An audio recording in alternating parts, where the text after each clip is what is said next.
Sí, profe. Bueno.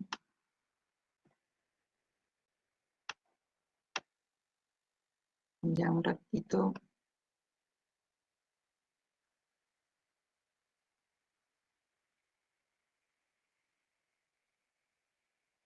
Bueno, lección 6. Esta lección, por ejemplo, es bastante importante porque es la que establece, digamos, o determina qué es la competencia y qué es la jurisdicción. Hace un rato hablamos, dijimos que la jurisdicción tienen todos los jueces, pero se encuentra delimitada por la competencia.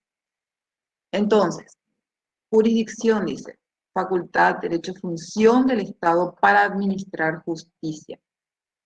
Entonces, esa es la jurisdicción, ¿verdad? Sin embargo, varios son los órganos que la ejercen, dice.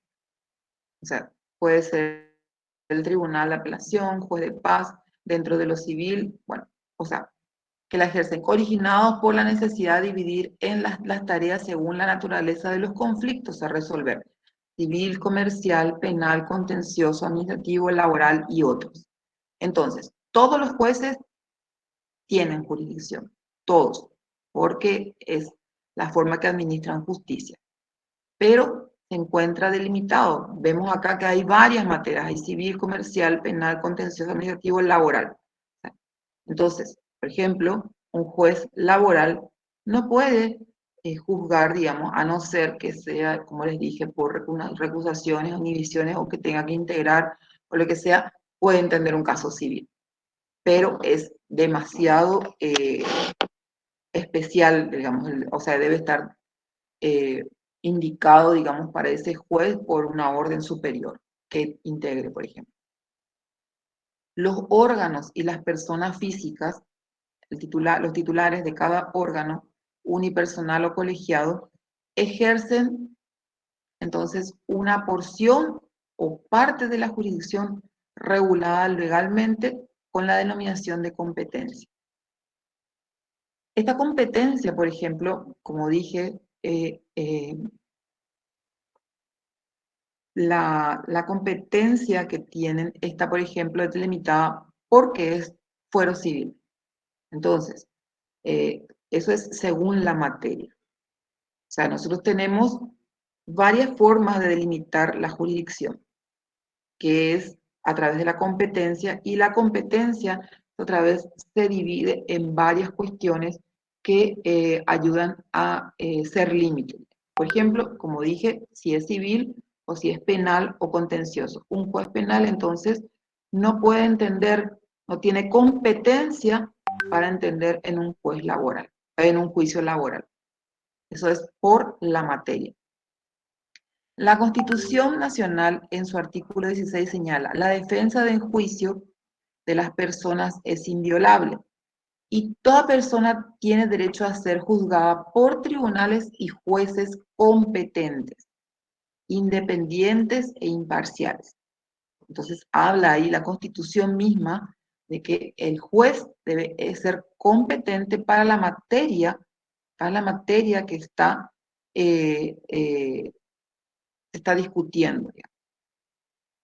Y Palacio dice: siempre que medie un conflicto entre particulares o entre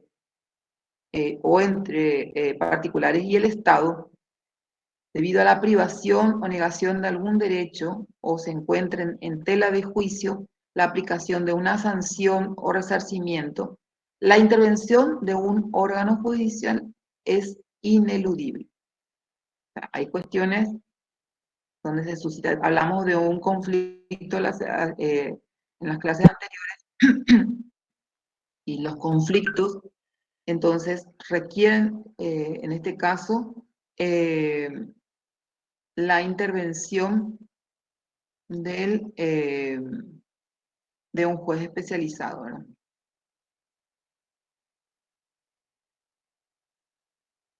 Bueno,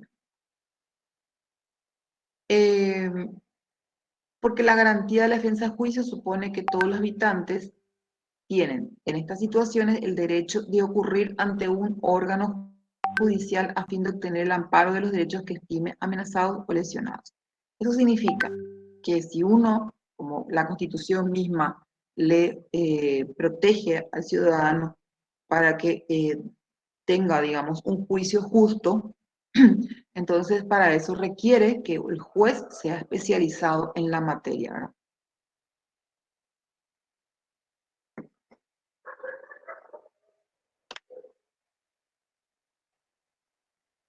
Bueno,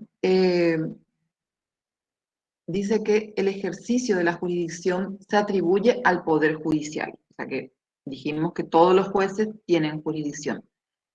Pero dice, en algunos casos también los poderes ejecutivo, legislativo ejercen actos de jurisdicción. Se puede y debe hacerse, dice el distingo, entre jurisdicción judicial y jurisdicción administrativa, de acuerdo al órgano que la ejerce. Son las distintas manifestaciones de una misma función. El Poder Jurisdiccional reúne diversos elementos para cumplir: la notio, locatio, coercio, indicium y excucio. Ellos están fijados por ley con precedencia de cualquier caso concreto. Bueno,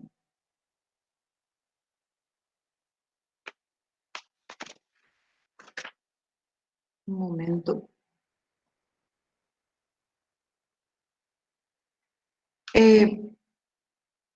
Entonces,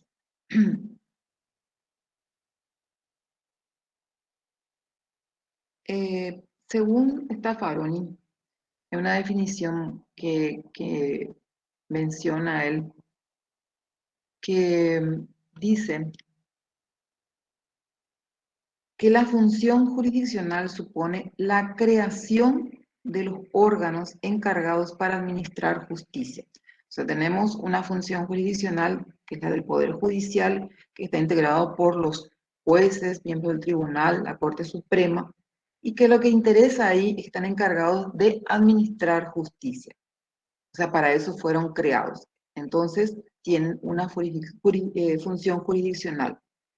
Pero esta justicia está, o sea que, o sea, nuevamente está determinada, dice, o sea, por una órbita de sus facultades y, por lo tanto, les leo bien la definición. La función jurisdiccional supone la creación de los órganos encargados de administrar justicia, la determinación de la órbita de sus facultades y, por último, la fijación de las reglas y procedimientos que el titular del órgano y las partes deben seguir en la tramitación de los juicios. Entonces, cualquier juez, podemos decir entonces, que tiene la facultad de ejercer la jurisdicción. ¿Y en qué consiste esa jurisdicción? En conocer y decidir en un juicio y de hacer ejecutar lo juzgado. Entonces, tres cuestiones dan, digamos, lugar a que se ejerza la jurisdicción. En primer lugar, es la potestad de conocer. El juez debe conocer en qué, o sea, que los pleitos, los puntos controvertidos, las partes, exactamente, debe involucrarse en el juicio, debe investigar, digamos, en el juicio y conocer absolutamente las pretensiones de las partes. Cuando yo hablo de partes, antes de que entremos a hablar otra cuestión, voy a hablar siempre del las partes son solamente el trabajador y el empleador. O sea, eh, no podemos hablar de partes cuando hablamos de los abogados que los representan. Las partes solamente son el trabajador y el empleador, o los trabajadores y los empleadores. Solamente ellos son partes. Si hablo entonces en alguna ocasión que digo, las partes solamente pueden intervenir en la audiencia de conciliación, entonces me estoy refiriendo solamente a estas dos personas, perdón, al trabajador y al empleador. También voy a definir el que inicia la demanda, que generalmente es el trabajador, pero puede darse el caso que sea también el empleador, voy a definirlo como actor de la demanda. Actor, no autor. Actor de la demanda, ni tampoco es un actor de cine, actor de la demanda. Y entonces va a ser actor y demandado. ¿Mm? Entonces, para diferenciar bien nomás. Bueno, entonces volvemos al tema que estábamos tratando, que es la jurisdicción. Entonces, según el Código de Organización Judicial en su artículo 5, define que es la potestad, en primer lugar, de conocer. Dije que el juez debe conocer las partes, debe conocer los hechos controvertidos e interiorizarse en la cuestión debatida en el juicio. También otra potestad que tiene es decidir en el juicio. Todo el juicio es decisión. O sea, en todas las presentaciones que hagan las partes o sus representantes, entonces el juez debe decidir qué resolver o qué hacer. Si bien tenemos la ley, el código de organización, perdón, el código laboral y el código de procedimientos laborales, debe ceñirse a eso. Pero en muchos casos el juez debe decidir qué resolver de acuerdo a la ley, nunca contrario a lo que disponga la misma ley, ¿verdad? Pero debe conocer, decidir y en último lugar hacer ejecutar lo juzgado. Si nosotros llegamos a una conclusión que es la sentencia, o sea, terminamos, digamos, la parte del juicio ordinario, la primera parte del juicio ordinario, entonces vamos a llegar a una conclusión que es la sentencia. Y el juez laboral tiene la potestad de hacer ejecutar esa sentencia, porque les adelanto que una vez terminado el juicio ordinario, iniciamos la ejecución de esa sentencia, que pasa a ser un título ejecutivo, la sentencia donde le condena, por ejemplo, puede condenarle a un empleador al pago de haberes. Entonces, ahí se convierte en un título ejecutivo esa sentencia y entonces nosotros pasamos a la segunda etapa del juicio especial, que es el juicio ejecutivo. Entonces ahí tenemos dos juicios en uno.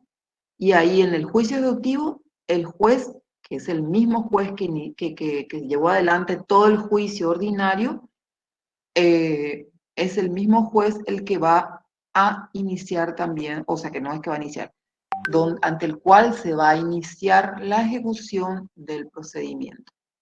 ¿Les queda claro entonces lo que es la jurisdicción? Bueno, Sí, doctora. bueno, qué suerte, porque seguramente que ya estudiaron en otras materias esto también, pero quiero que vamos a refrescar bien, vamos a que les quede bien claro. Bueno, la jurisdicción propia es la original del juez y la jurisdicción delegada y la otorgada expresa o limitadamente a otros. O sea, un órgano jurisdiccional, dice, actuante, no puede despojarse de su ejercicio para dejar a otro órgano que lo asuma en el caso concreto. O sea que el juez, digamos, hablemos de un juez que tiene la jurisdicción, no puede delegar su función, no puede despojarse de ser juez, digamos, y dejar que otro asuma el caso concreto. La jurisdicción del trabajo no podrá ser delegada, dice el artículo 27 del Código Procesal del Trabajo.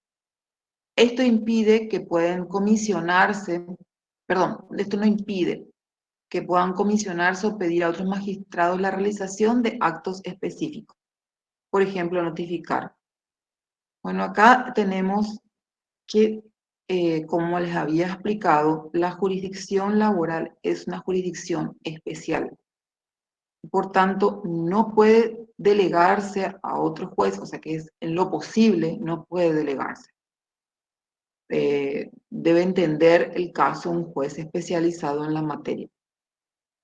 Pero hay cuestiones, por ejemplo, notificaciones o audiencias que deban realizarse y que por la imposibilidad, por ejemplo, cuando es un testigo que está residiendo en otro lugar, digamos, puede ser en otro país incluso, o puede ser dentro de nuestro país, en territorio paraguayo. Entonces, para evitar el traslado, quizás por la imposibilidad que pueda demostrar el testigo, pueda delegarse, digamos, esta autoridad o este comisionamiento para tomar la audiencia de ese testigo a un juez, digamos, del lugar. O también pueda notificarse eh, a través de un juez, por ejemplo, un juez de paz, se le pueda pedir que por medio de él se pueda diligenciar, digamos, o sea, que no a través de él, pero sí él pueda delegar al funcionario correspondiente que pueda realizar la notificación desde su juzgado, digamos, a la parte que vive o que reside en ese lugar. Entonces, esto es para evitar entrar en gastos y para evitar los traslados, en fin. Pero según dice también acá el Código Procesal, la Constitución, en su artículo 256, que establece que el proceso será oral y está basado en los principios de inmediatez, economía y concentración. O sea, el de economía podría ayudar mucho, pero el de inmediatez no tanto, porque el juez, por ejemplo, si delega a otro juez la realización de una audiencia testifical, se perdería este principio, porque el juez originario, digamos, el juez natural, no estaría, o sea, va a leer lo que transcriben las otros, los que toman la audiencia, el juez que toma la audiencia, el juez delegado, digamos, eh, entonces se va a perder esa naturalidad de la inmediatez. Pero puede ser, digamos, delegada, estas funciones pueden ser delegadas. Entonces, significa que el juez con jurisdicción propia debe presidir los actos del proceso laboral, incluyendo la producción de todas las pruebas, también puede ser.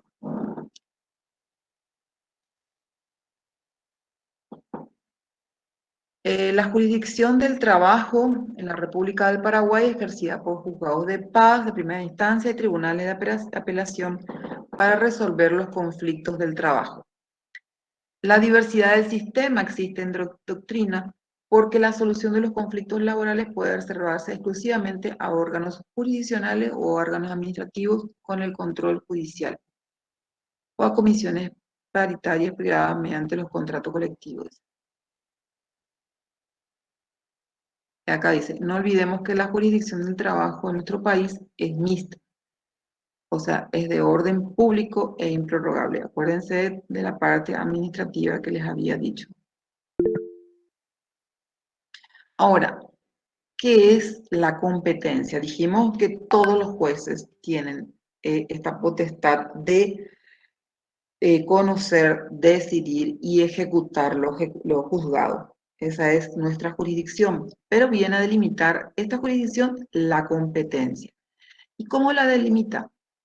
La delimitación de un territorio, la importancia o el valor de las cuestiones que se ventilan en los procesos y la posibilidad de que los asuntos sean examinados en sucesivas instancias.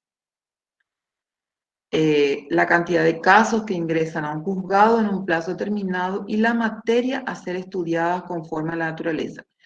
Esto, por ejemplo, ¿cómo podría ser? Vamos a entrar ahora en detalles, pero la competencia es, por ejemplo, el juez que es de Asunción no puede tener competencia en un juez que se tramita o sea, en un juicio que se tramita en Villa Hayes, por ejemplo, porque está delimitada por el territorio, digamos, esa competencia. Así también el valor de las cuestiones. Dijimos que un juez de paz eh, O sea que hasta 300 jornales, un juicio hasta 300 jornales puede ser tramitados ante un juez de paz.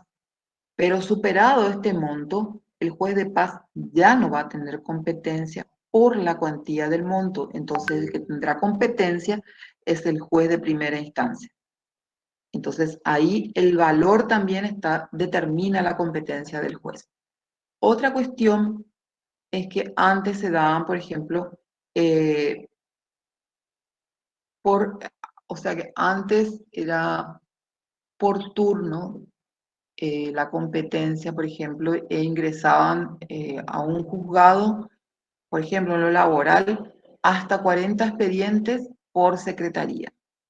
O sea que tenían que cubrir 40 expedientes y en una secretaría y luego, entonces, completados los 40 expedientes, pasaba eh, a la otra secretaría en un plazo determinado, dice.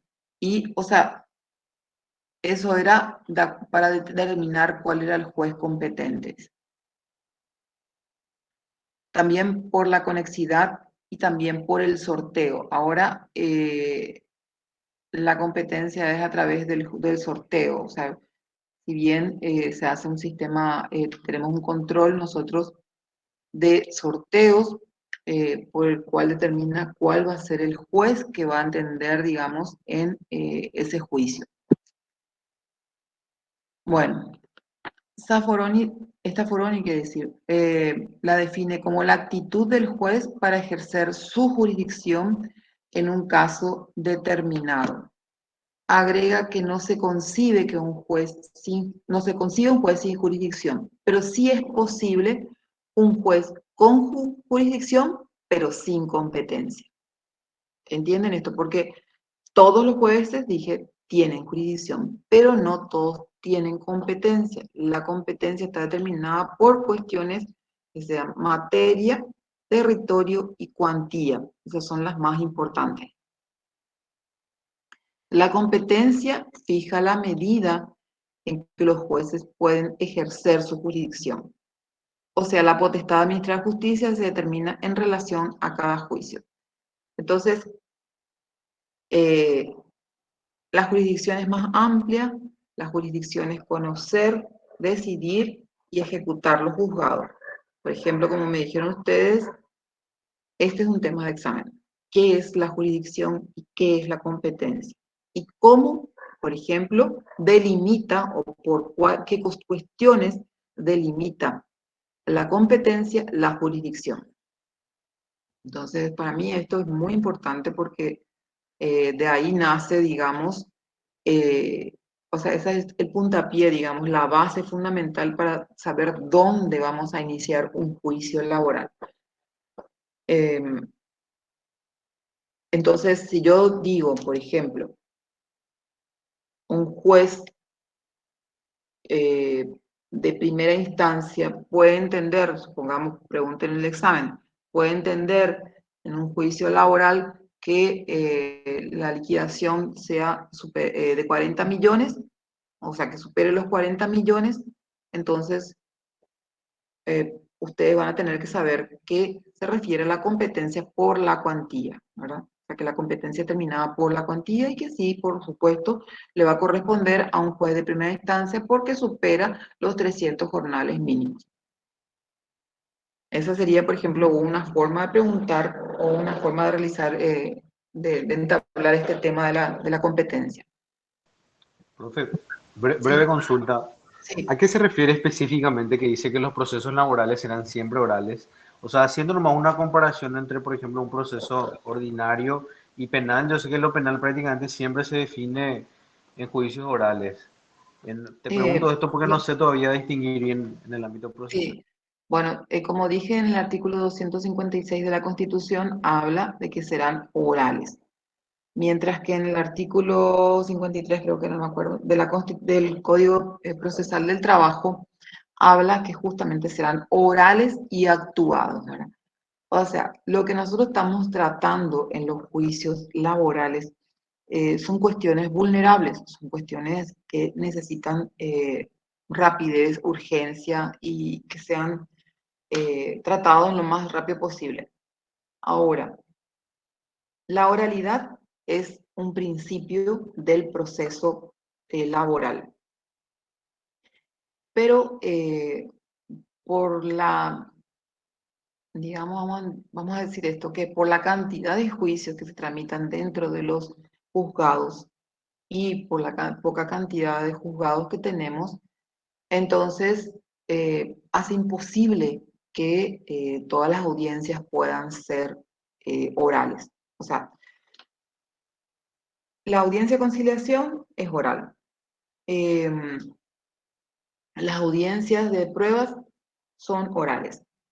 Los alegatos podrían ser orales, pero son escritos. Pero todo eso que es oral, otra vez, es transcrito en un acta. Entonces, eso es lo actuado. O sea, lo que dice el artículo del Código Procesal Laboral. Entonces, ahí tenemos que la oralidad es por justamente el tipo de trabajo, el tipo de juicio que estamos llevando, que requiere agilidad, economía, concentración, todos los otros principios y que sea rápido.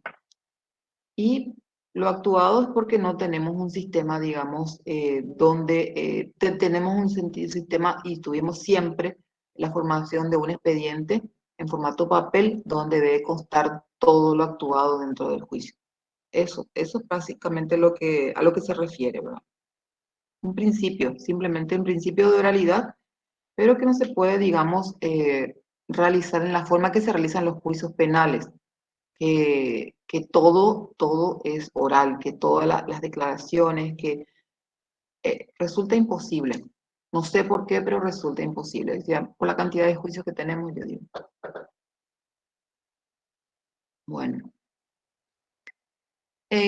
Bueno, ¿alguna otra duda?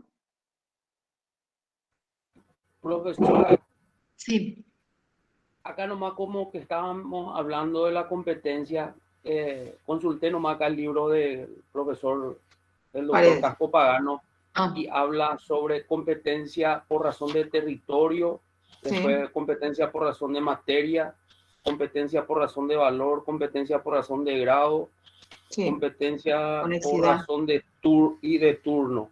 Ujú, Y después habla también de una competencia relativa y absoluta. No sé sí, si vamos a desarrollar también.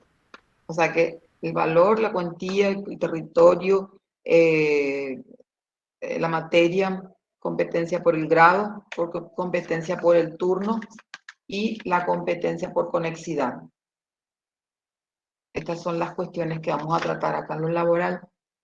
Y podés mirar el código, o sea, digamos, o el libro de Casco Pagano en lo civil, pero que hay cuestiones diferentes también en nuestro código procesal laboral. Si bien tenemos el artículo 6º del Código Procesal Laboral, que ahí tenemos la forma en cómo debe, digamos, complementarse, ¿no? O cómo, digamos, en caso de lagunas o en caso de necesidad, se debe complementar con el Código Procesal Civil, ¿verdad? Pero nosotros tenemos bien definido dentro de nuestro código muchas cuestiones, que algunas son iguales y otras no.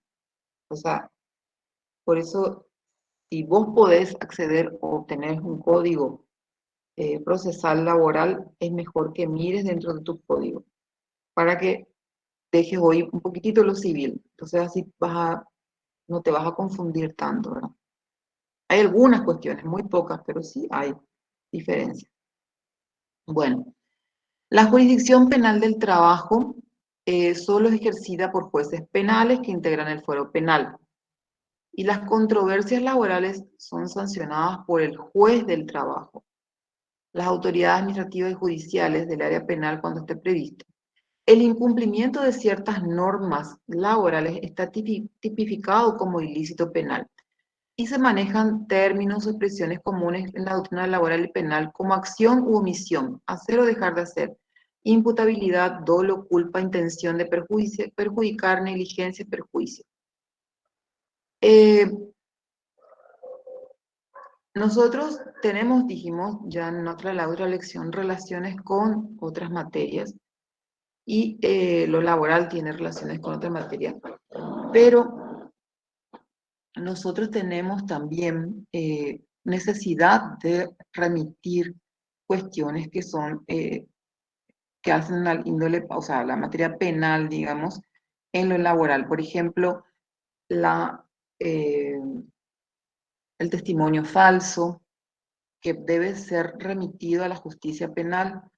Y como cuestiones de esas, digamos, no se da mucho, pero sí hay cuestiones de infracciones que deben ser derivadas a la justicia penal. Bueno, la autoridad administrativa del trabajo tiene jurisdicción para sancionar a los infractores en las normas laborales. Esto es lo que yo justamente les comenté hace rato, que la autoridad administrativa puede sancionar a empresas que no cumplan, digamos, con las normativas laborales o con ciertos requisitos de presentaciones de documentos o exigencias que requiera la autoridad administrativa de la empresa. Entonces, actúa como órgano o como órgano, tiene la jurisdicción para sancionar. Lo que estamos tratando es jurisdicción. Entonces, tiene la jurisdicción para sancionar a los infractores. Y esas sanciones, entonces dijimos que son revisadas o pueden ser apeladas ante el Tribunal de Apelaciones Laboral, o sea, que ante el Poder Judicial otra vez. Entonces, esa es la calidad, o sea, que digamos, ¿por qué se le denomina que es mixta? Y por qué tiene la parte administrativa y también la parte jurisdiccional. Bueno, sanción es la consecuencia entonces jurídica que deriva de todo acto contrario al derecho. La pena económica es llamada multa, eso es la multa que impone la autoridad administrativa a las empresas y que consiste en una tasación de dinero efectivo de la infracción, utilizando para fijar el monto o la importancia y el valor del salario mínimo para actividades diversas no especificadas en la capital. Otras penalizaciones son la cancelación del registro como dirigente sindical y la inhabilitación para ocupar cargos sindicales, el retiro de la personería gremial, etc. Estas son sanciones, o sea, que se le da, o sea, que la jurisdicción penal y también la autoridad administrativa tiene la jurisdicción en lo laboral de implementar estas multas o sanciones a los infractores de las normas laborales. El artículo 273 del Código Paraguayo del Trabajo consigna como derecho de todo trabajador la protección eficaz en materia de salud, seguridad e higiene.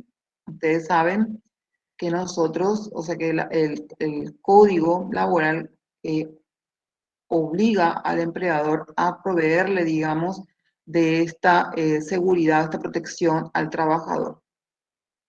En el Código Penal paraguayo, en los artículos 203, 204 y 205, prevén, entre otros, los hechos considerados ilícitos, penales castigados con pena privativa de libertad o multa.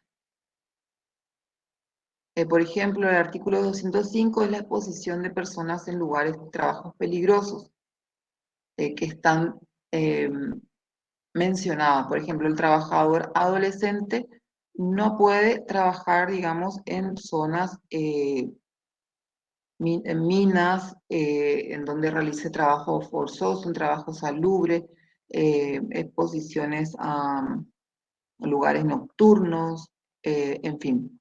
Entonces, ahí hay varias cuestiones que sancionar, digamos, cuando el empleador expone a un trabajador adolescente a un trabajo, digamos, riesgoso. También a personas mayores tampoco puede exponerlas a un lugar peligroso. Entonces, es castigado con pena privativa de libertad hasta 5 años o con multa. El titular de un establecimiento de empresa y su responsable de la prevención de accidentes de trabajo es el que va a ser sancionado y causará o no y evitará que los lugares de medios de trabajo incumplan las disposiciones legales sobre seguridad y prevención de accidentes en lugar de trabajo. Por ejemplo, tenemos empresas donde la fabricación de vidrios, por ejemplo, son exposiciones a altas temperaturas, a hornos en los cuales eh, debe realizarse el molde, digamos, de las botellas o de vidrio o lo que sea. Entonces, para eso necesitan cierta, primero, instrucción los trabajadores. Y segundo, necesitan protección, necesitan trajes especiales, necesitan todo lo que sea, botas especiales para protegerse de las altas temperaturas. Entonces, eso es, por ejemplo, sancionado, el que no prevé, digamos, esa indumentaria o esa seguridad a los trabajadores. Y también el que incumpliera las exigencias del cuidado técnico. Las disposiciones legales sobre higiene, seguridad y medicina del trabajo están previstas en las leyes laborales. Al incluirse las condiciones inseguras imputables al empleador entre los hechos punibles previstos y penados por el Código Penal vigente, la jurisdicción penal común está asegurando el cumplimiento de las normas laborales sobre seguridad industrial para evitar enfermedades profesionales, lesiones y muerte de los trabajadores. Bueno. Ahora, la competencia judicial en lo laboral, según el artículo 11 del Código de Organización Judicial, está determinada, como dijimos, por el territorio, el domicilio o residencia, que puede ser del trabajador o del empleador, vamos a ver eso, por la materia, que puede ser civil, laboral, por supuesto laboral puede ser más civil, se da cuando se presenta un contrato, por ejemplo, que no es laboral y determina que es civil la relación, por el valor o la cuantía de los asuntos, que ya dijimos, cuando corresponde al juzgado de paz, por el grado, por el turno, por la conexidad. La acordada 667 del 2011 de la Corte Suprema de Justicia implementó el método de sorteo y la fecha de recepción del expediente para conocer juzgado y secretaría, donde están remitidos cada expediente. Bueno, esto eran, como les dije, antes eran por juzgado, que entraban 40 expedientes por secretaría, y una vez que se completaban los 80 expedientes por juzgado, pasaba al siguiente turno. Eso fue modificado por el método de sorteo. El sorteo se hace como en forma preliminar, digamos, a la presentación del juicio y determina cuál es el juzgado que corresponde. Este sorteo se usaba y se usa hasta ahora, ¿verdad? Pero ahora es a través del sistema electrónico, del expediente electrónico, donde ahí mismo se hace la presentación y el sorteo es en forma electrónica. Entonces ahí determina cuál es el juez competente que va a entender en el juicio que se presenta. Bueno, ahora, otra competencia, digamos, está determinada por el territorio, por el domicilio o por la residencia. Este sí es un tema de examen. Dispone el artículo 39 del Código Procesal del Trabajo, concordante con el artículo 23 del Código de Organización Judicial, que será competente. ¿Quién va a ser competente? El juez a elección del trabajador, el juez del lugar de la ejecución del trabajo o del domicilio del empleador o del lugar de celebración del contrato de aprendizaje. Si los servicios, atiendan bien, se presentaren en varios lugares a la vez, la competencia recaerá en el juzgado de residencia del trabajador. Puede darse el caso de puede ser un chofer que realice o sea, que se traslade de un lugar a otro, no tenga un lugar estable, digamos, donde realiza el trabajo. Entonces, o puede ser también que tenga, por ejemplo, un constructor que tenga obras destinadas a que se le haya encomendado, que una empresa constructora, por ejemplo, le haya encomendado en varios domicilios o en varios lugares el trabajo. Entonces ahí la competencia del juez va a ser el de la residencia, o sea que el domicilio del trabajador, donde el trabajador viva. Es para justamente agilizar y ayudar al trabajador para la presentación del juicio, ¿verdad? Porque si tiene entonces varios lugares, lo tiene que manifestar dentro de la presentación del juicio, por eso elige el juez, por ejemplo, de Ciudad del Este, porque es donde radica, o sea, que donde tiene su residencia el trabajador. Bueno, la opción debe ser ejercida por el trabajador al comparecer en juicio y no podrá ser alterado por la elección de un domicilio especial en el contrato individual de trabajo. O sea, esta opción es el trabajador, la que ejercida por el trabajador, ¿verdad? Podría ser, no, pero dice, pero no podrá ser, pero podría ser, digamos, que el trabajador elija la del contrato individual de trabajo, pero en este caso, cuando existen varios domicilios, por ejemplo, varios lugares donde ejerce, va a ser ejercida la del domicilio del trabajador. Esta competencia tiene en cuenta entonces el territorio del Estado en el cual se haya dividido en áreas o circunscripciones judiciales. Ustedes sabrán que por acordada están divididas o están separadas las circunscripciones, ¿verdad? O sea, por ejemplo, Asunción con Lambaré, una sola calle determina cuál es la competencia para los juzgados de Lambaré y para Asunción. Lambaré también abarca varias zonas, creo que hasta Villa Elisa, o parece que se presentan también en los juzgados de Lambaré, ¿sí? Ñemby también creo que abarca. También. Hasta San Antonio. Exactamente. Entonces ahí nosotros tenemos delimitada la competencia por acordada, ¿verdad? O sea, no tendríamos que ir a ver, o sea, por ejemplo, a la acordada para ver, por ejemplo, San Antonio, ¿a cuál pertenece? Si pertenece a Lambaré o San Lorenzo, por ejemplo. San Lorenzo también podría estar, porque San Lorenzo es bastante amplio. Después está la de Luque, que es central. Después está de Cordillera, en fin, tenemos muchas circunscripciones que están y que delimitan la competencia. Bueno, por supuesto, acá menciona que la competencia razón del territorio es justamente para delimitar el trabajo, o sea, para que no recaiga en un mismo juez. Antes, por ejemplo, los juzgados de Asunción les correspondía toda la zona de Central también.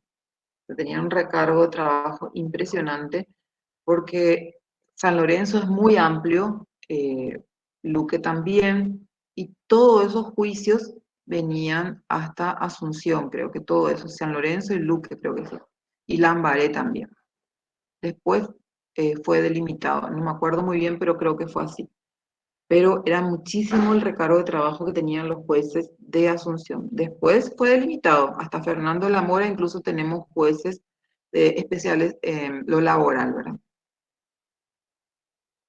Bueno, la competencia territorial está determinada por los límites de cada circunscripción judicial que están determinados por acordada, señaladas en el artículo 13 del Código de Organización Judicial.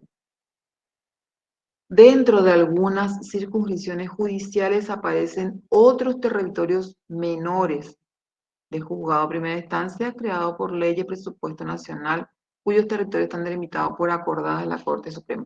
Acá lo que más me interesa es cuál será el territorio, por ejemplo, o perdón, cuál será la circunscripción o el que elija el trabajador, ¿verdad? ¿Cuál corresponde a elección del trabajador? Eso es lo que más me interesa, ¿verdad? Porque si cumple varias funciones, entonces, si cumple varias funciones, entonces en varios lugares va a recaer en la residencia del trabajador.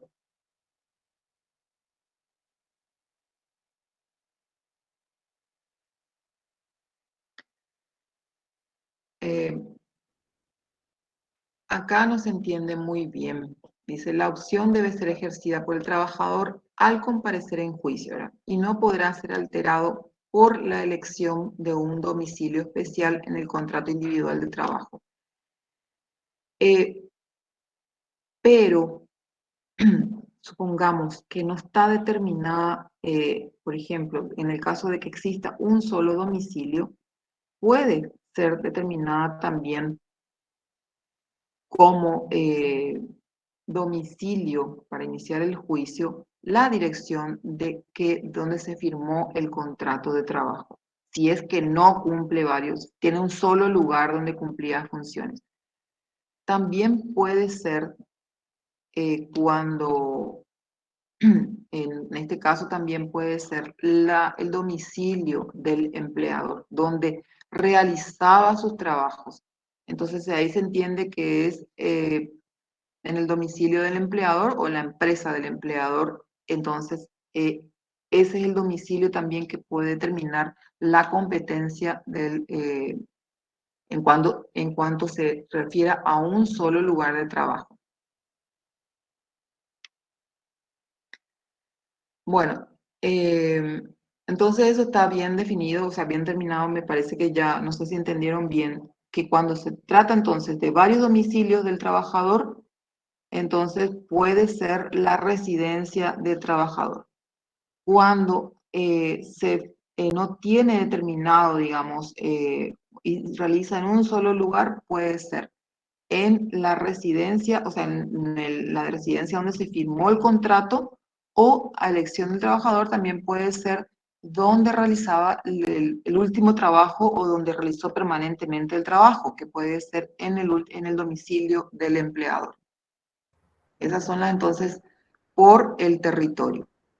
Ahora, por la materia Permiso, puede profe, ser, un sí, puntito nomás. sí, Ahí sobre la cláusula que recién había leído respecto a la imposibilidad de establecer un domicilio especial. Finalmente, la inclusión de esa famosa cláusula a los efectos de litigio y compañía que se pueden eventualmente incluir en el contrato individual, sería de inclusión ilegal o en todo caso no valdría esa cláusula, donde dice que van a someter, por ejemplo, su litigio en otro domicilio, teniendo en cuenta lo que acá señala el material. sí, pero, o sea, lo que corresponde es que sea, por ejemplo, si es que dicen, se firmó el contrato en Ciudad del Este y vienen y presentan acá y, por ejemplo, porque, no sé, ¿por qué por el motivo podría ser?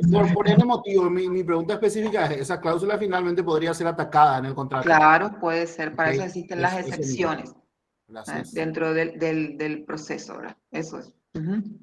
Bueno, la materia entonces también delimita la competencia del juez y esta puede ser civil, comercial, laboral. Serán competentes los jueces del trabajo para conocer y decidir en primera instancia. Las cuestiones de carácter, esto es, ya otra vez repetimos, que son las cuestiones que pueden entender los jueces, que son las cuestiones de carácter contencioso, las controversias surgidas entre los sujetos pactantes, los litigios de reconocimiento sindical, en fin. A mí lo que más me interesa con respecto a la materia es que la misma pueda ser civil o laboral. Entonces, vamos a ver que vuelve nuevamente a hablar del tribunal laboral, cuáles son competentes, pero en razón de la materia, este es de la Corte Suprema,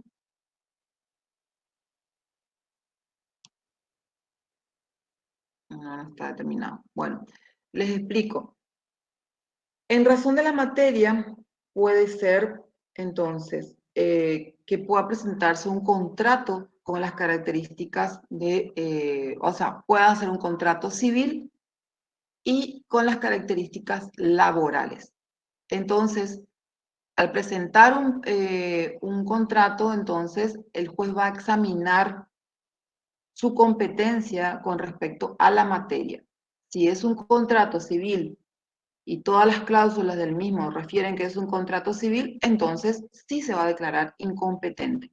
Pero si es un contrato, digamos, con características laborales, entonces va a entender dentro del juicio. ¿Por qué? Porque tiene las características de un proceso laboral que está disfrazado con las características de un juicio, de un contrato civil. Entonces, ahí el juez determina su competencia dentro de una excepción o puede ser de oficio también. Con respecto a la materia. Ahora, la competencia por el grado. Se dan en los sistemas judiciales que cuentan con doble o triple instancia, dice, y supone la existencia de juzgados inferiores y tribunales superiores que tienen la función de revisar las resoluciones dictadas por aquellos. O sea, no puede tener un juez de primera instancia las mismas atribuciones o la misma función que un tribunal laboral, por ejemplo. En nuestra estructura jurisdiccional rige el principio de doble instancia, según el cual toda cuestión litigiosa puede ser examinada sucesivamente por órganos jurisdiccionales y eventualmente por uno de tercera instancia.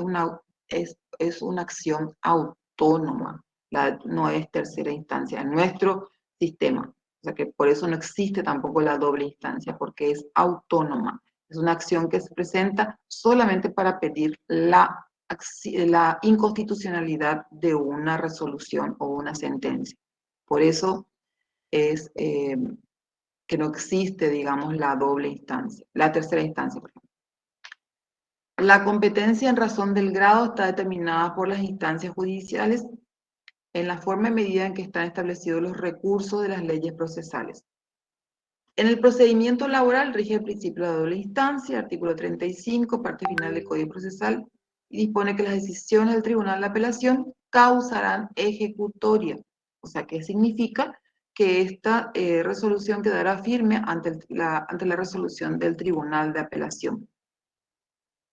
La intervención de la Corte Suprema no implica competencia como tercera instancia, le dije ya, o sea que es una acción autónoma y que por lo tanto debe ser presentada vía acción. Ahora, la competencia de turno, esto es lo que les hablé hace rato de los 5 juzgados y que tienen también o sea, serán por sorteo, primero por 40 expedientes y luego pasarán a ser por sorteo. Por conexidad, constituye una excepción a la regla de la competencia. La conexidad no es por sí misma un criterio de competencia. La conexión es a veces un vínculo que media entre varios pleitos o conexión causado por materia propia del fuero considerado en otro, como puede ocurrir en un pleito laboral con esa autorización legal. No es que o sea, no es que se usa tanto, pero, por ejemplo, el Código de Organización Judicial dice que serán competentes los juzgados de primera instancia en lo laboral para conocer y decidir en los juicios sobre desalojo de inmuebles. Esta es la conexidad que existe, ¿verdad? Que un juicio civil como el desalojo puede entender, digamos, un juicio, puede entender un juez laboral. Bueno, esa es la conexidad que debe existir. Bueno, cuestiones de competencia. La competencia existe cuando se niega a un juez la facultad de conocer en determinado proceso, sea por alguna de las partes o por otro juez. 2 son las vías procesales que pueden ser usadas, con las denominaciones de declinatoria e inhibitoria. Estas son las 2 formas en las que puede entonces determinarse la competencia también. La declinatoria ver, no podrá ser intentada la otra ni propuesta conjunta o sucesivamente. Igual ocurre si se presenta la inhibitoria. Tampoco puede ser presentada la declinatoria y la inhibitoria juntas, ¿verdad? La declinatoria se presenta como una excepción de incompetencia de jurisdicción y se promueve por escrito separado al contestar la demanda ante el juez que se presenta. Supongamos que se presenta ante un juez laboral, o sea, se debe presentar una demanda, entonces al contestar, cuando se corre traslado de la demanda a la otra parte, presenta su contestación y en un escrito separado va a presentar la declinatoria, en la cual le dice, por vía de excepción, le rechaza la competencia del juez laboral para que el juez se aparte y pueda entonces declararse incompetente.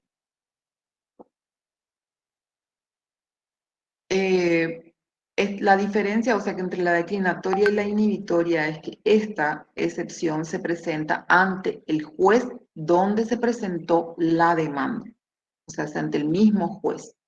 Y la inhibitoria se presenta ante otro juez que se lo cree competente.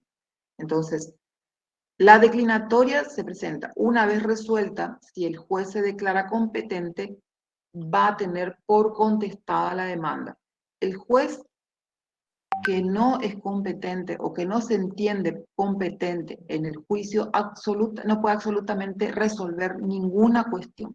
Debe separarse del juicio porque todo lo que realice es nulo, será nulo. ¿Por qué?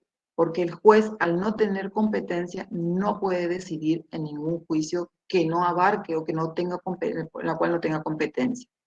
Entonces, si se presenta la declinatoria y el juez entiende, al contestar la demanda, el juez entiende que es incompetente, entonces no puede tener, por supuesto, no va a poder tener por contestada la demanda y debe remitir al juez que sí es competente para que tenga por contestada la demanda.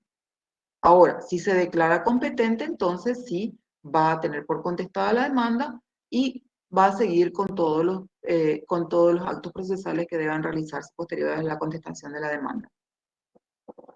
Bueno, entonces, el juez debe declarar su incompetencia, que está requerida por una de las partes o por el demandado, y decidir inhibirse de oficio, apartarse del juicio, antes de tener por contestada la demanda, porque cuando se traba la litis se traba cuando se contesta la demanda. Recién al contestar la demanda, entonces podemos decir que el juicio está, o sea, la litis se encuentra trabada, porque ahí se suscitan los hechos controvertidos, se entiende cuál es el punto principal o los puntos principales que van a ser debatidos dentro del juicio. Entonces queda fijada, ¿sí? Profe, permiso. Sí. Esa remisión de parte de un juez que se declare automáticamente incompetente se hace de forma automática otra vez. Como abogados tenemos que No, el juez mismo en su propia resolución va a declararse incompetente, va a resolver la incompetencia, la excepción, y ahí él mismo puede decir, remítase al juzgado que es competente. Puede determinar o no. Puede también no decir quién es el juez competente, ¿verdad? O sea, no. Y las partes, sí, o sea, que los abogados ahí van a remitir al juzgado. Generalmente, por lo menos, en mi criterio de que debe ponerse cuál es el juez competente. Si le siguen turnos, si es el juez civil, pero bueno, pero digamos, en el fundamento que se le dé a la resolución, ahí también va a estar claro que si es en materia civil, entonces se debe remitir al juez que le toca por sorteo, ¿verdad?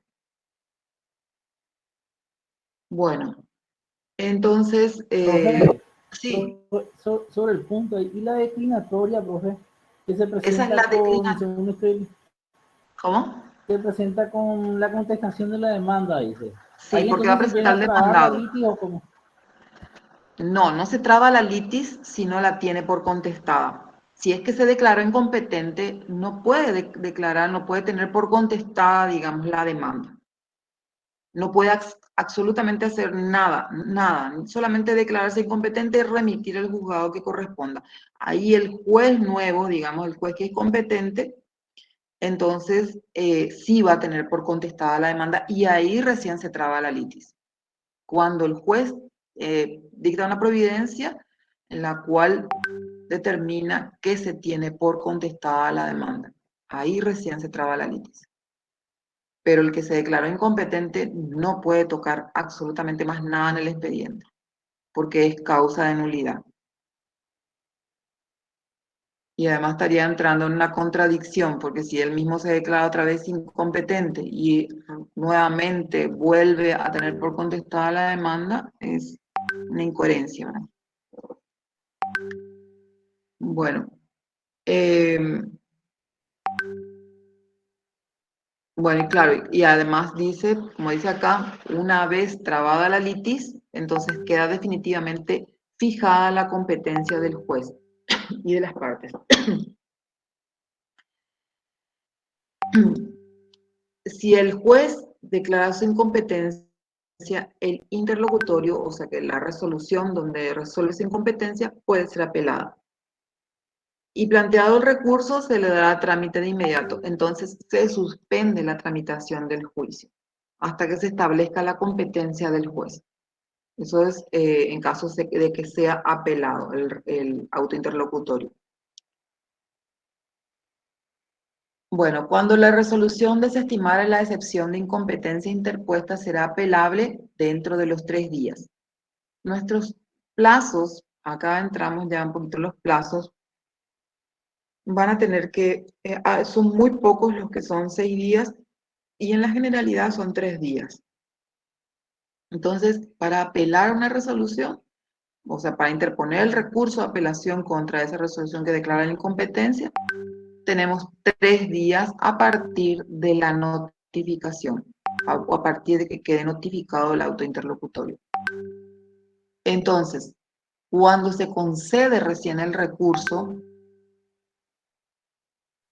conjuntamente con la apelación de la sentencia se estudiará.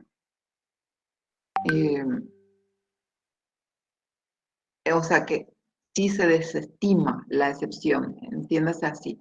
O sea que si es que se rechaza la excepción de incompetencia, entonces se declara competente el juez. Y aunque se apele, puede apelar en ese momento la parte, digamos, demandada, puede apelar, pero ¿qué va a pasar con el recurso? El recurso recién se va a estudiar cuando se estudie la sentencia o la apelación de la sentencia definitiva.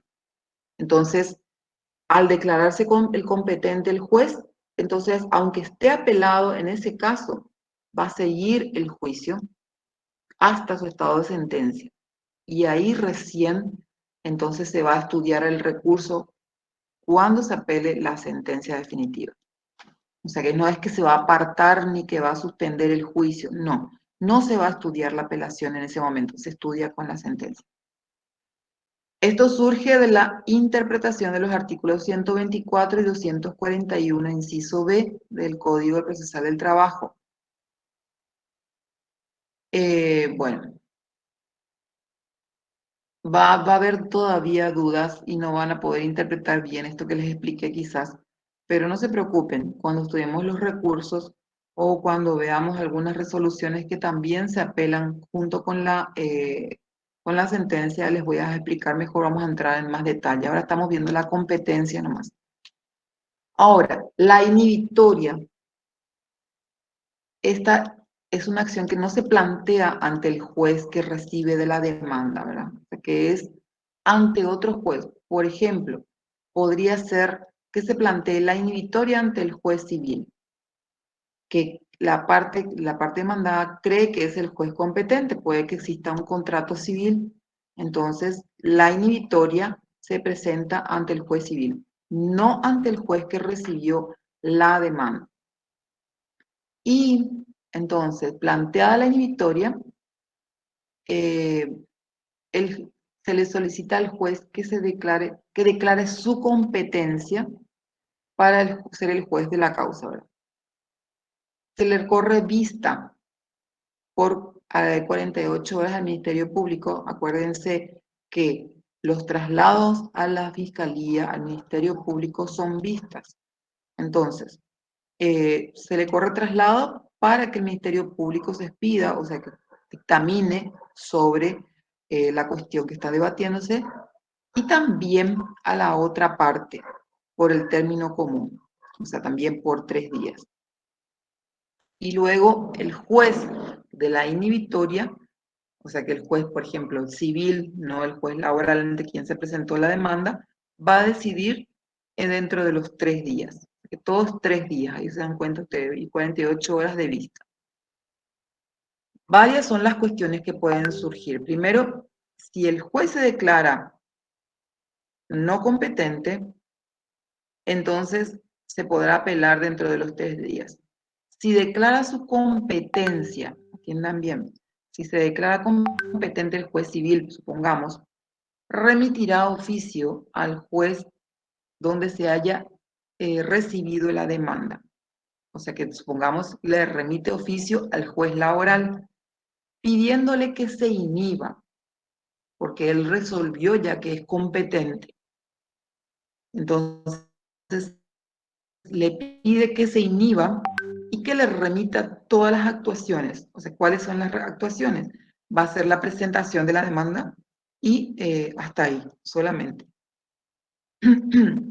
Entonces, porque esta inhibitoria, o sea, es independiente, quizás es independiente al juicio, o sea, que no es que se plantea ante el mismo juez, por lo tanto no tenemos la cuestión de que se debe trabar la litis, nada todavía. O sea, pues no hay contestación. Se entiende que es antes de que corra el plazo para la contestación, ¿verdad? El plazo para la contestación de la demanda son 6 días, desde la notificación de la demanda. Entonces, se entiende que la inhibitoria, como fue presentada ante otro juez, debe urgente, o sea, debe ser antes de que se tenga por contestar. Si se tuvo por contestada, se corrió el plazo, entonces todas las actuaciones se remiten igual al juez competente que se declaró competente, al juez civil, por ejemplo.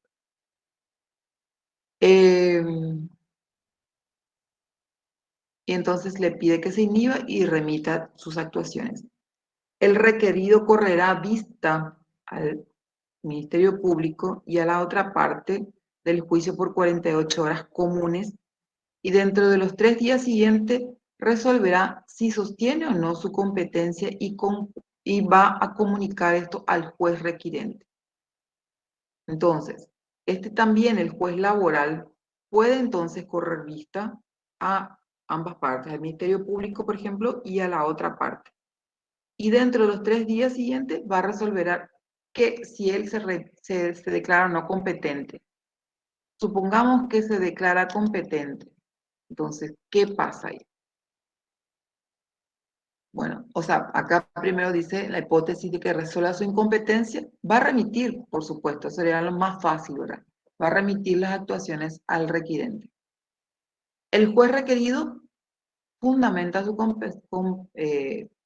competencia en el caso. Entonces, cuando este juez laboral, por ejemplo, se considera competente, entonces quizás no remita las actuaciones al juez civil, que es el juez requirente, y entonces ahí sí se surge la contienda de competencia. La contienda de competencia no va a ser resuelta por ninguno de los jueces, porque los dos se creen competentes.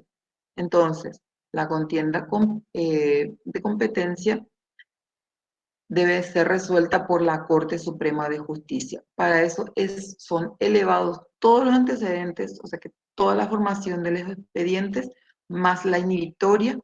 Entonces se eleva lo que cada juez tiene, expresando que hay contienda de competencia y que la Corte entonces va a determinar cuál es el juez competente. Y va a decir iba a decir, bueno, supongamos, el juez laboral es el competente, entonces sí o sí el juez civil debe declarar su competencia. Profe, y en este caso, una vez que se eleve, digamos, esa contienda de competencias ante la Corte Suprema de Justicia, creo que es la sala penal la que atiende este tipo de casos, ¿verdad? No, sala penal, sala civil parece que es. Eh, Permiso, sí, las salas civiles, profe. Justo sí, hace poco yo leí una resolución de la Corte que era una contienda de competencia justamente entre un juzgado laboral y sí, un juzgado de primera instancia civil. Y interesante, sí. Muchas gracias. tengo una duda también en cuanto a eso. O sea, eso es en el caso si en el juzgado civil y laboral la contienda de competencia. Pero ¿qué pasa si son dos juzgados laborales? O sea, ¿quién va a estudiar la contienda de competencia? ¿El Tribunal de Apelación? No, las contiendas de competencia siempre son resueltas por la Corte, siempre. E Ujú. igual si Entonces, son dos juzgados laborales. igual, pero ahí es más difícil que surja, ¿verdad? Porque ahí lo que se discute por el sorteo, que en todo caso serían, o porque existan, es difícil que suceda entre dos jueces del mismo fuero, porque si es que hay dos expedientes iguales, lo que se va a pedir es la acumulación de ambos expedientes y se va a tramitar en uno solo. O sea que, y no van a discutir su competencia, porque acá lo que se está determinando es la competencia, no es por la conexidad, ni por el grado, ni por el sorteo, nada, sino por la materia. Entonces, evidentemente que lo que surge porque justamente hay un contrato, ¿verdad? En el cual puede ser civil o puede ser laboral. Y eso es lo que está discutiéndose dentro de entre los jueces, ¿verdad? ¿Qué sería lo que determina el fuero, ¿verdad? Que lo determina la competencia. Entiendo. Gracias, profe. Y voy a buscar la sentencia que te Si comenté. tenés, por favor, me encantaría que traigas. Dale, voy a buscar. ¿Tu nombre es? María José Rufinelli. Bueno, María José, te voy a agradecer que traigas entonces para compartir con los compañeros, ¿sí? Dale, voy a buscar. Dale. Bueno, gracias. Bueno, entonces, siempre la contienda de competencia, entonces, eh, va a entender la Corte. Ahora dice, la contienda de competencia puede ser negativa cuando entonces los dos jueces se declaran incompetentes y positiva será cuando los dos se declaren competentes. Recibido el expediente ante la Corte Suprema de Justicia previo cargo y como primera providencia se correrá vista al fiscal general del Estado por 48 horas y agregado el dictamen del fiscal general, dentro de los 3 días siguientes dictará resolución, ordenando la devolución de los autos al juez declarado competente con notificación al otro. El, eh, realmente este tendría que ser el plazo y el procedimiento rápido. ¿Por qué? Porque cuando hay una contienda de competencia, el juicio queda suspendido. O sea que no puede continuar porque no tiene juez competente. Entonces hay un perjuicio para el justiciable, ¿verdad? Porque no puede seguir su proceso, no puede tener un juez justo, ¿verdad? Para la materia. La Profe, competencia, sí, sí, quería nomás bajar un poco a tierra, estoy un poco mareado, no sé si por la hora ya. sí, yo también Profe, ya. a ver, yo soy juez de lo laboral, recibo la denuncia y yo me declaro incompetente, entonces yo remito eso al juez de lo civil y ahí él se entera del caso también. Bueno, están dos tipos de, digamos, de incompetencia, o sea, dos formas de declarar la incompetencia de un juez. La declinatoria, que es ante el juez laboral. Antes de cuando se contesta la demanda, se pide que se aparte el juez laboral y remita al juez competente. Y la inhibitoria es cuando hay un juez laboral donde se presentó la demanda y también hay un juez civil donde el demandado presentó la inhibitoria justamente pidiéndole que se declare competente. ¿Me estás siguiendo o estás entendiéndome? Sí, te estoy siguiendo, profe, pero ahí justamente, ahí lo que quiero saber cómo entra el juez de lo civil. O sea, presentó una excepción, cómo hizo Y una el excepción, demandado a claro, contestar. claro. Ah, ya, O sea, ahora sí. pide, o sea, la inhibitoria un escrito le puede presentar y le puede decir que él es competente y que se presentó mal el juicio ante el juez laboral del sexto turno en la primera instancia en el laboral capital, supongamos, y que el juicio trata sobre una materia civil, por lo tanto, debe ser competente su señoría, le puede expresar, digamos, el abogado. Y entonces él va a analizar todos los documentos que se presentan y ahí él va a determinar si es competente o no. Eso es más el trámite. Inhibitoria es cuando se le da participación al juez civil. Declinatoria es cuando solamente tenemos el juicio laboral, el juez laboral y le decimos que se aparte. O sea, no es complicado. O sea, es cuestión de manejar Ya, números. entiendo. Y este es punto de examen. Así que tienen que aprender bien. Si hay dudas, me preguntan, ¿no? Vamos a tratar de hablar varias veces de esto, porque es la base de nuestras excepciones. O sea que después vamos a hablar de excepciones, que son medios de defensas, que se van a presentar dentro del juicio, y que también son, o sea, está la excepción de incompetencia y es la declinatoria, digamos. Profe, no sé si la pregunta es redundante, nada más breve para No preguntarte. importa que pregunten nomás, Bueno, no importa. este término que utilizas de juez en lo laboral, digámosle, es de forma representativa nomás, porque estábamos hablando de Sí. que, digámosle, en primera instancia tenemos el juzgado de paz que se determina de acuerdo a la cuantía.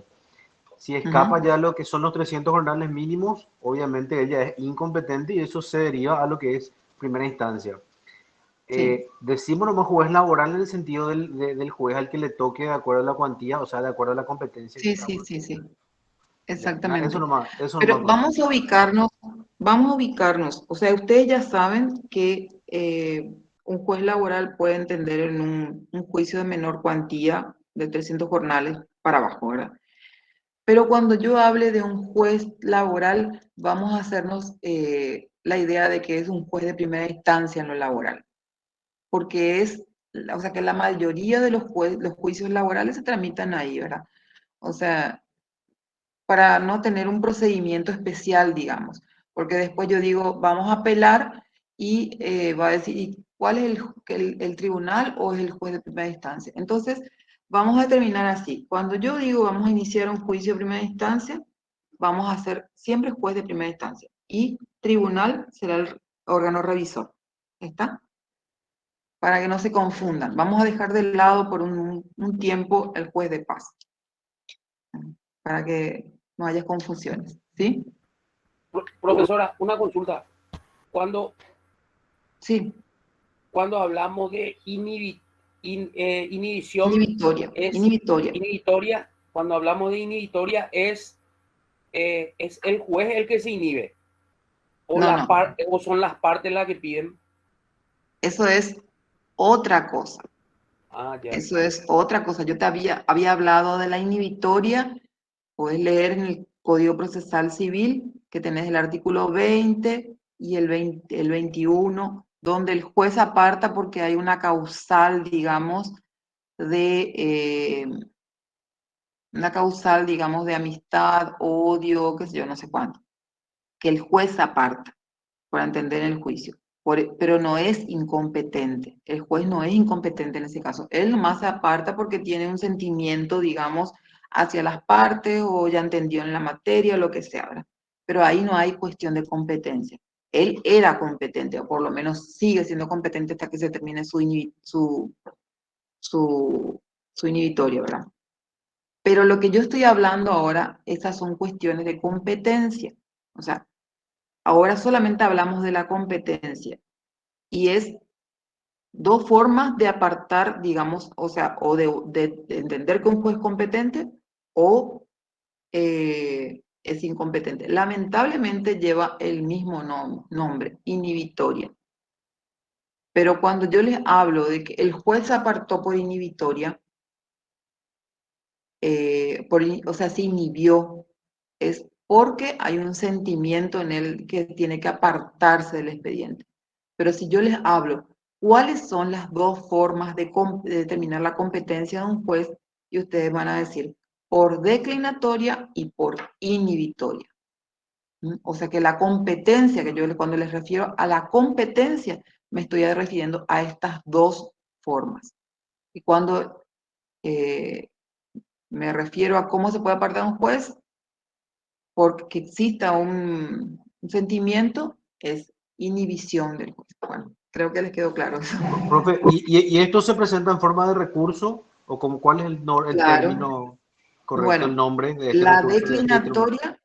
declinatoria es a través de la excepción de incompetencia, que es un medio de defensa que se utiliza tanto en el proceso civil como en el proceso laboral. Excepción de incompetencia. Y la inhibitoria es antes de contestar, o sea, que al presentar, realmente antes de contestar la demanda. Y también se presenta como un escrito de inhibitoria, como un escrito de, no hay una excepción ahí, ¿verdad? Pero sí como un escrito de inhibitoria donde se le comunica al juez de que él es el que debe intervenir, según la parte. Bueno, ¿alguna pregunta más? No se preocupen que esto vamos a repasar, pregunten todo lo que quieran mientras tanto y vamos a ver qué dudas tienen. Pero no es complicado, una vez que manejen, que lean bien, van a entender perfectamente. Bueno, la falta de cumplimiento de normas, sí, te escucho. María José, te hablo. Sí, Ahora encontré la resolución, pero ajá. era una contienda de competencia en un juzgado de la niñez y un juzgado laboral. Ah, mira un poco, sí. Y no sé si ¿qué te parece si descargo y puedo subir al Classroom para que los Me pa- compañeros también lo vean? Súper bien, me parece. Espectacular, María Dale, José. voy a subir. Eh, Yo tuve un caso también cuando estaba en el juzgado que justamente era con un trabajador penal adolescente o no, niñez y laboral también era. Lo que pasa es que cuando se trata de un trabajador adolescente o un niño incluso que está trabajando, antes se contrataban niños, pero eso está prohibido por ley, ¿verdad? Que sean menores de 14 años.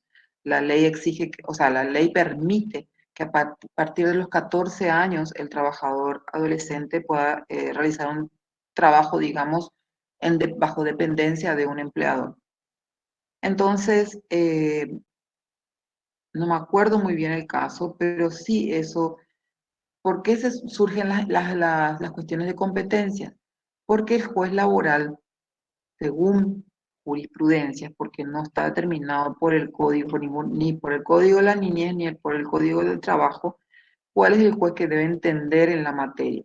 Entonces, los tribunales, digamos, eh, creo que tribunales de niñez determinaron que la competencia para el estudio de los juicios laborales deben tramitarse ante la niñez.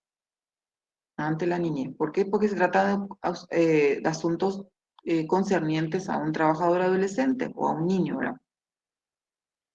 Y no puede ser expuesto ante un juez laboral que atiende otros tipos de juicios. Entonces, como un juicio especial debe ser ante un juzgado de la niñez. Y ahí surge la contienda de competencia, porque probablemente puede ser prohibitoria para que el juez laboral se aparte y entienda solamente el juez de la niñez. ¿No? Sí, Y justamente le dio la competencia al juez de la niñez. sí, y sí, Que y Es creo que se una, mencionó luego, creo que se mencionó luego al principio, profe, que cuando excede los 300 jornales, el órgano competente ya es el juzgado de la niñez también. eh, creo que también, pero antes, por ejemplo, no estaba determinada esa cuestión, esa competencia. Entonces, no sabía dónde presentarse. Antes incluso se presentaba el tutor o los padres ante un juzgado laboral. ¿Por qué? Porque eran los que tenían que firmar en representación del niño o el trabajador adolescente. Eso se dejó de lado ante el juez de la niñez. ¿Por qué? Porque dice que el juez de la niñez puede entender en todos los casos del niño, que puede presentarse el niño. No sé, yo no manejo la parte de la niñez, pero sí digo que un juez laboral, por ejemplo, a mi parecer, puede entender un caso de un niño, puede tener intervención en un caso de un niño, o sea, un trabajador adolescente. ¿Por qué? Porque entiende también y se maneja, si bien la parte del código laboral, todo lo que se refiere al niño fue derogado por el código de la niñez. Ustedes van a ver, no van a encontrar ningún artículo vigente. Si se les remite, bueno, un código nuevo, por ejemplo, les remite al código de la niñez. Entonces, por eso consideran que su competencia es la válida. Y ahí o sea, que está discutido, está determinado, ya incluso la Corte misma, como dijo María José, determinó que los juzgados de la niñez sean los competentes en relaciones laborales. Está bien, menos trabajo. Acá, por ejemplo, en este compendio de leyes laboral, acá, por ejemplo, habla de una parte de la niñez también, y el artículo 52 creo que habla también de eso, ámbito de aplicación, dice, en este capítulo ampara, dice, adolescentes que trabajan por cuenta propia, adolescentes que trabajan por cuenta ajena, al niño que se ocupa del trabajo familiar no remunerado. O sea, yo pienso que también esto le faculta al juez de la niñez, ¿verdad? Tipo para... Sí. Y sí. Yo creo que y está bien, ¿verdad? O sea, si bien el interés superior del niño es el que prevalece y el que vela, digamos, cualquier juez puede velar por ese mismo interés, ¿verdad? Pero el que está, digamos, un juez especializado es el juez de la niñez, así como en un juzgado laboral, o sea, un juez laboral, todo lo que sea referente a un trabajador, al principio prooperario y todo eso es lo que va a tener en cuenta para determinar una decisión en un juicio laboral. Por eso es especializado. Y bueno, algo más, creo que hasta ahí podemos ir con estas lecciones porque si no alargamos demasiado ya perdemos la atención, son muchas horas y si ustedes quieren seguir, yo sigo, ¿verdad? Pero... Gracias, no, gracias, profe, muchísimas gracias. Profe, una última pregunta. En la historia entendí bien que cuando se le da participación al juez en lo civil y en la declinatoria es lo que no me quedó muy claro. Si podés volver a En la explicar. declinatoria es solamente ante el juez donde se presentó la demanda. Siempre va a ser como una excepción. ¿Quién presenta una excepción?